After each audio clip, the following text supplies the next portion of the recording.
Hi y'all, welcome to Nerd Studio. We're in the kitchen today with a Wagyu brisket from the Barn Wagon. Stay tuned.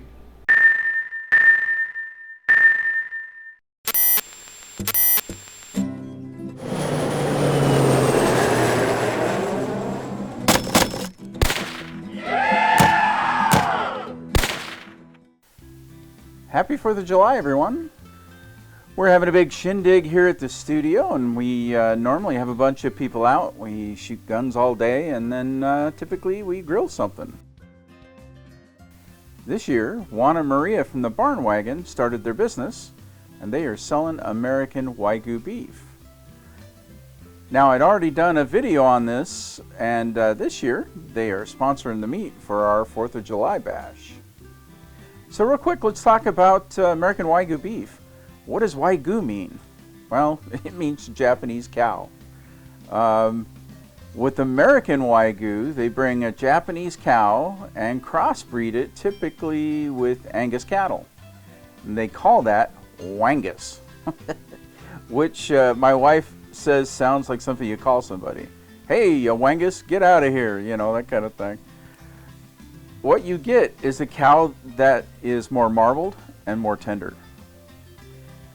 So when you get the meat from the Barn Wagon, you buy it in a package. And that allows them to sell the meat at a price that most people can afford. If they sold just individual cuts, like just you wanted to buy a bunch of ribeyes, you'd be paying in the neighborhood of $40 to $60 a pound. But when you buy the package, it's going to be $16.50 a pound, but you have to take all the cuts that they give you. That way they sell all the parts of the steer that they butcher. So you end up with things like short ribs and London broil, and you do then get some ribeye and some tenderloin.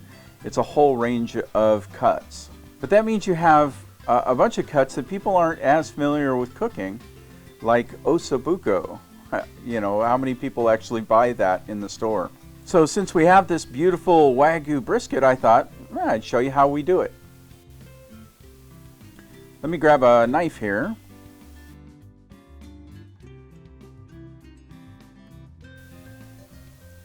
It's actually really easy to do, it's just time consuming.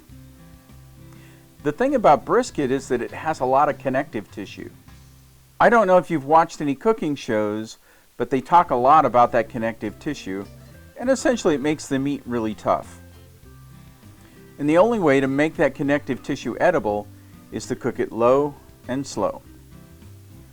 So this brisket, when we get done, is going to cook for about 24 hours. The first thing we normally do with the brisket is trim the fat, but actually the processor for the Barn Wagon has left the perfect amount of fat on this gut. So we're going to start on the grill and get that nice bark and smoky layer on the outside, and then I'm going to cheat. So how am I going to cheat? I'm going to use sous vide to finish it. Sous vide is it's a water bath, and you can set the temperature of the water and it will hold it exactly there for as long as you like. So the common guidance is that you have to cook beef to a certain temperature to be safe. And if I remember right, that's around 165.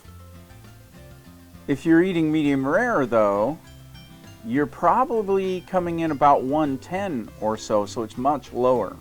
What most people don't talk about though is that if you keep a cut of meat at a lower temperature for a very long time, you essentially poach it, and that kills off all of the harmful elements in it. So yes, if you cook it to 165, it will make the meat safe, but you can cook it at that lower temperature for a long time and it will also be safe. However, to break down the connective tissue in a brisket, you do need that higher temperature. So we're going to shoot for about 170 on this one. Okay, so first thing we got to do is add some spice to our brisket. And there's lots of ways to do this. I like making my own rub. So what I do, this is equal parts brown sugar and kosher salt, and then mustard powder, onion powder, and ground coffee. Now you want to use a really good coffee that's really finely ground. If you want the recipe for this, email me at wes@nerdgonesouth.com and I'll send it to you. Now, if you get your brisket from the grocery store, you'll likely be buying either a flat or a point. Those are different cuts out of this same primal piece of meat.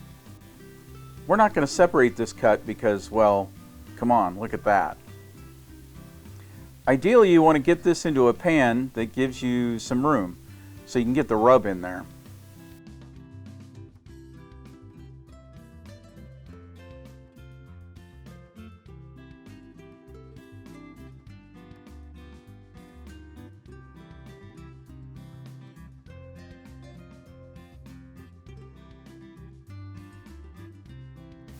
Alright, you want a liberal amount of rub on the meat.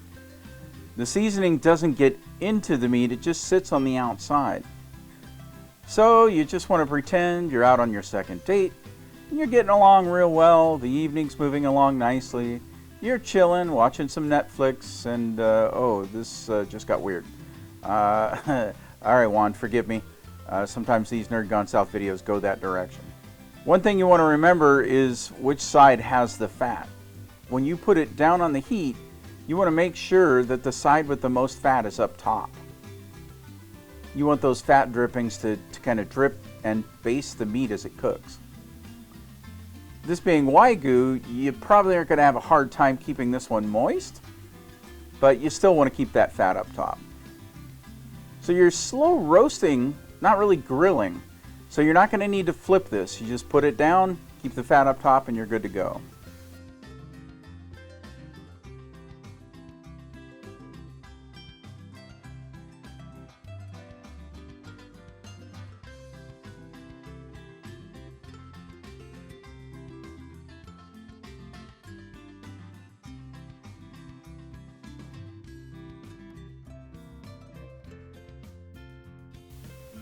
Now we like pellet grills, and we have one, a new grill made by Rectech, their 590 model, and we're going to set that at 200 degrees.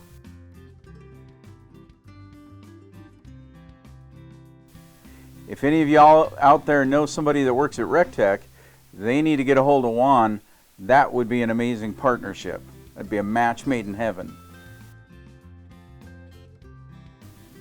If you're going to sous vide a piece of meat for a very long time, I highly recommend that you use a vacuum sealer, particularly if you're going to cook something at the lower temperatures. You want to do a piece of meat low and slow at like 135. You really need to vacuum seal that. With this this particular cut, we're going to be cooking at 170.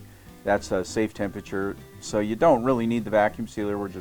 We just have it and are used to using it.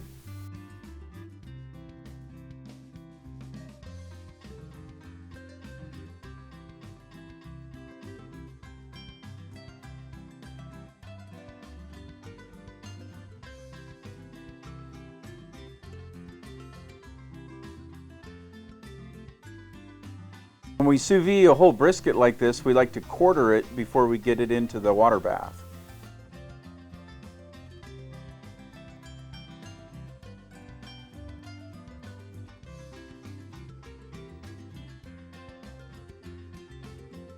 You can buy a sous vide one at Walmart or Amazon for about 50 or 60 bucks.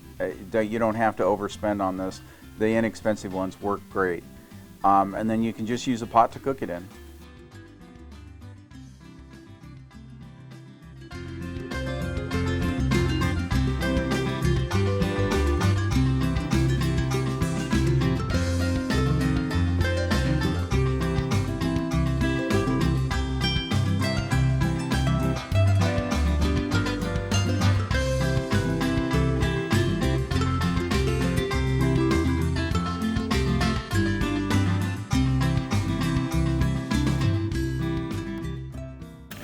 Yeah, now you're talking. Oh, Alex. Terrible. Look at that. Oh, Alex. Oh, man. Alex is not much of a meat or beef fan. I've been told other things, but that might be the worst thing I've been told. Always have to take a piece of beef. Come on, Alex, eat some beef. Good. That looks good. Hey. You dive in there?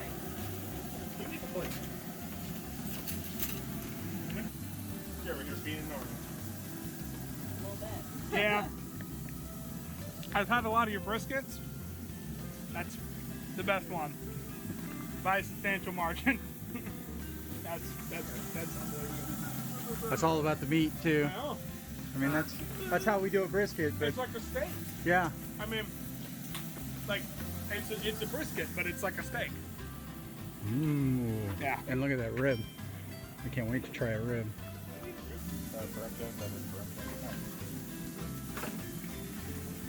Oh, ow. Man.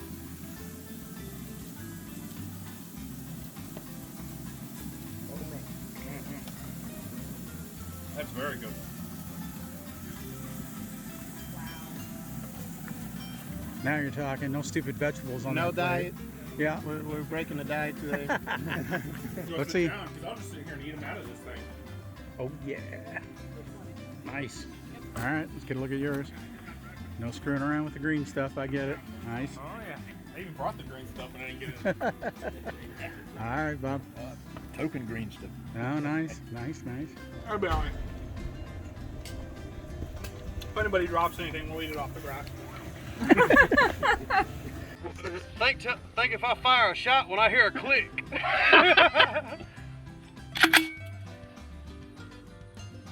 Is it empty or loaded? It's empty. You need to load it.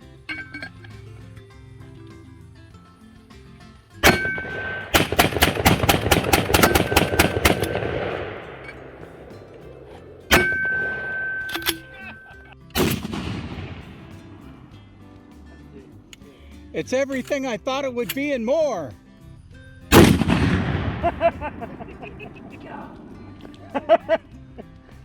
All right, is everybody clear hot? Go, man, go.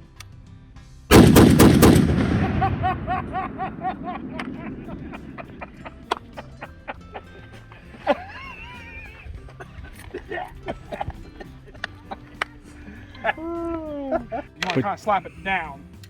There you go. There you go. And you can shoot the steel with this if you want. Okay, I'm gonna shoot through the cardboard. Okay. Oh my gosh. That doesn't have kick at all. No, it doesn't.